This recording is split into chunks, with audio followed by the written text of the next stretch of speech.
장애인 문화복지신문 제461호 제3연 기사입니다.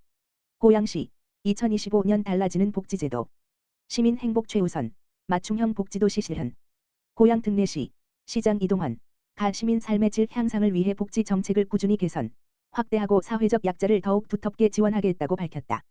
시에 따르면 2025 번지년 사회복지 분야 예산은 전년 대비 4.83% 증가한 1조 4,600억 원으로 기초생활보장, 기초연금 등 사회적 취약계층 지원 대상을 확대하고 제도를 체계화하여 복지 사각지대를 줄이는 데 초점을 맞췄다.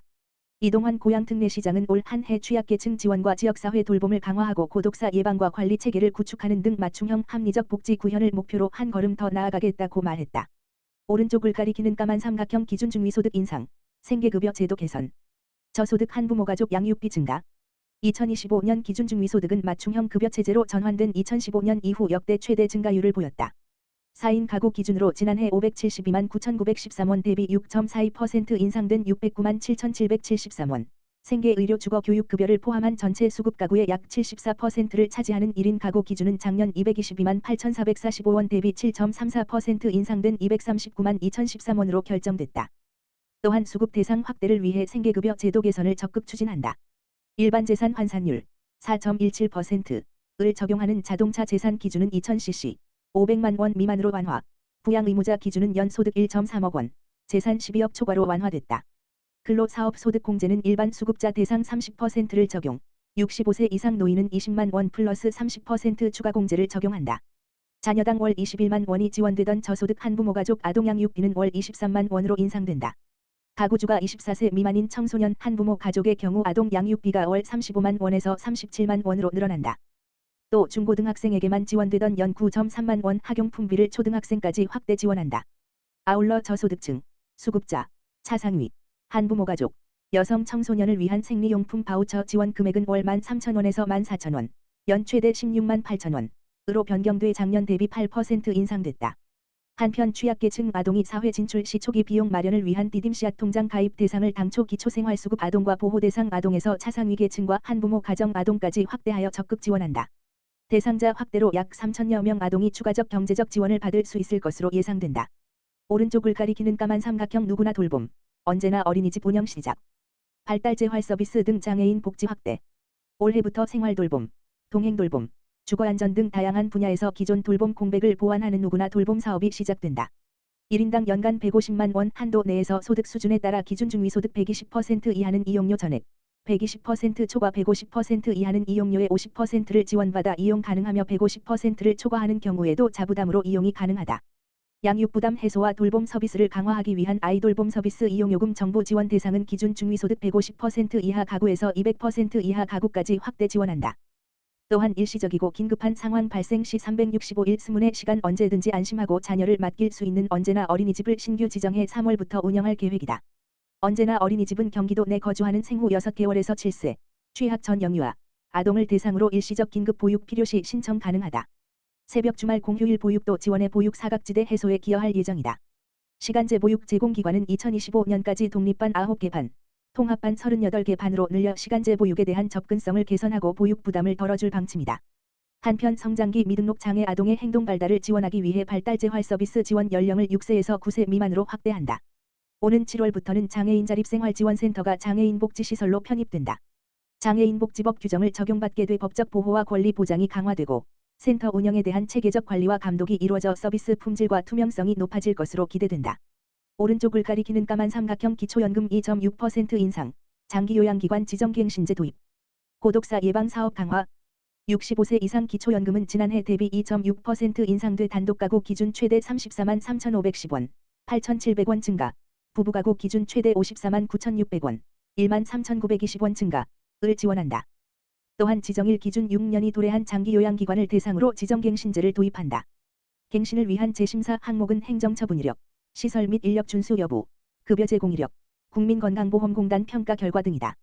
한편 보건복지부 고독사 예방 및 관리 시범사업 확대에 따라 지난해 하반기부터 추진한 고독사 예방 사업을 올해부터 본격적으로 확대 시행한다. 민관이 협력해 고독사 위험자 발굴부터 예방 관리 전반에 걸친 체계를 구축하고 고독사 위험자를 대상으로 안보 확인, 환경 개선 사업, 사회관계망 형성 프로그램을 운영할 계획이다. 고독사 사망자에 대한 특수청소 비용 지원 사업도 추진하는 등 더욱 촘촘한 복지안전망을 구축할 방침이다. 시 관계자는 올해 달라지는 제도와 정책에 대해 누리집, SNS 등을 통해 적극적으로 홍보해 시민들이 불편을 겪거나 이용하지 못하는 일이 발생하지 않도록 최선의 노력을 다하겠다고 전했다.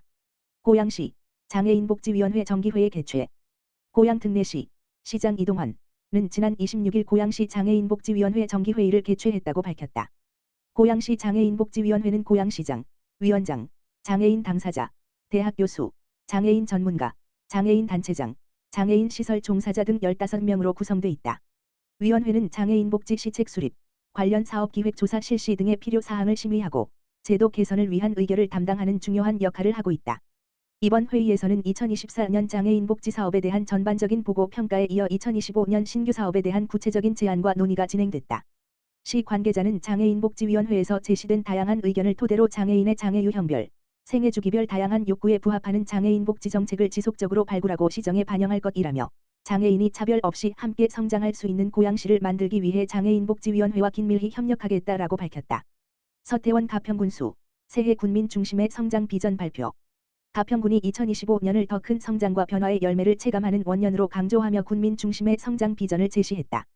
서태원 군수는 2일 시무식에서 신년사를 통해 조직 혁신, 체류형 관광 활성화, 경제 기반 확충 등 새해 군정 운영 방향을 발표했다. 서 군수는 2025년에는 가평군이 더 큰 성장을 이루고 군민 모두가 변화의 열매를 직접 체감할 수 있도록 최선을 다하겠다고 강조했다. 공정한 조직 문화 만들어 행정 신뢰도 제고. 서태원 군수는 2025년 새해에도 지속적인 조직 내부 혁신을 통해 공정하고 신뢰받는 행정 체계를 구축하겠다고 밝혔다. 서 군수는 열심히 일한 공직자들이 정당한 평가와 보상을 받는 조직 문화를 만들겠다며 성과 중심의 평가 체계를 강화하고 공정한 근무 환경 조성에 집중하겠다고 강조했다. 체류형 관광 정책으로 연간 생활인구 1000만 시대 구축. 가평군은 2025년 관광 산업의 패러다임 전환에 주력할 방침이다. 서 군수는 관광 문화가 단순 방문에서 머무는 관광으로 변화하는 트렌드에 맞춰 체류형 관광 정책을 강화하겠다고 말했다. 자라섬의 워케이션 센터를 운영하고 수변벨트 사업을 통해 가평의 아름다운 자연을 더욱 매력적으로 가꾸고 자라섬을 경기도 지방정원으로 등록한다는 방침이다. 음악역 1939와 청춘역 1979에서는 군민과 관광객이 함께 즐길 수 있는 다채로운 프로그램을 제공하겠다고 밝혔다. 특히 올해 가평에서 열리는 경기도 체육대회와 장애인 체육대회의 성공적 개최를 통해 지역 화합과 경제적 활력을 동시에 추구하겠다고 강조했다. 탄탄한 경제 생태계 구축으로 지속 가능한 발전, 소상공인 경영환경 개선 등 지역경제 활성화를 위한 다양한 정책도 제시했다. 서 군수는 지역경제의 근간이 되는 청년 창업과 맞춤형 일자리 창출, 전통시장 활성화와 소상공인 경영환경 개선, 상면 일반산업단지 개발 등을 통해 탄탄한 경제 생태계를 만들어 나가겠다면서 가평군을 경제적으로 자립 가능한 도시로 발전시키겠다고 강조했다. 서 군수는 올해 국도 75호선, 지방도 364호선, 제2경 중국도, GTX-B 청평역 정차 등 대규모 교통인프라 구축 사업을 차질 없이 진행하겠다면서 특히 인재 육성을 위해 인재육성재단 설립을 추진해 지역인재 양성을 위한 전문성과 내실을 강화해 나가겠다고 밝혔다.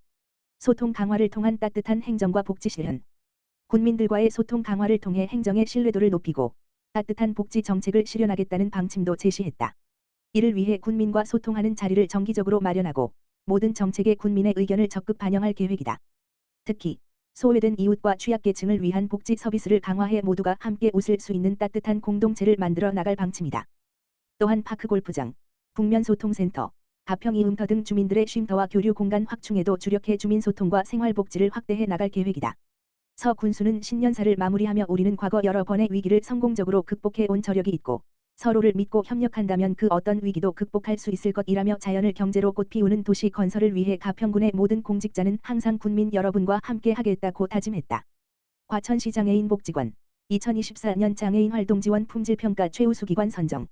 과천시 장애인복지관이 2024년 장애인활동지원 품질평가에서 전국 8위를 기록하며 최우수기관으로 선정됐다. 보건복지부와 국민연금공단이 주관하는 이번 평가는 전국 427개 장애인복지관, 사회복지관, 지역자활센터 등을 대상으로 2년마다 실시된다. 평가는 사업관리, 인력관리, 서비스 제공계획, 수립 서비스, 품질관리, 만족도 조사 등 5개 지표에 걸쳐 이루어진다. 과천시 장애인복지관은 모든 항목에서 높은 점수를 받아 전국 상위 35개 기관에 선정되며 최우수 기관의 영예를 안았다. 과천시 장애인복지관은 2020년 우수기관, 2022년 성과향상기관으로 선정된 데 이어 이번 최우수기관 선정으로 성과를 이어가고 있다. 특히 복지관은 이용자의 욕구를 반영한 활동지원사 매칭, 맞춤형 서비스 제공, 부정수급 모니터링 강화를 통한 투명한 운영 등을 통해 서비스 품질을 꾸준히 높인 점에서 주목받았다. 이학준 관장은 이번 평가 결과는 복지관뿐 아니라 이용자, 가족, 활동지원사, 과천시와 함께 이뤄낸 성과라며 앞으로도 지역 내 장애인의 자립과 사회 참여 확대를 위해 더욱 힘쓰겠다라고 소감을 밝혔다.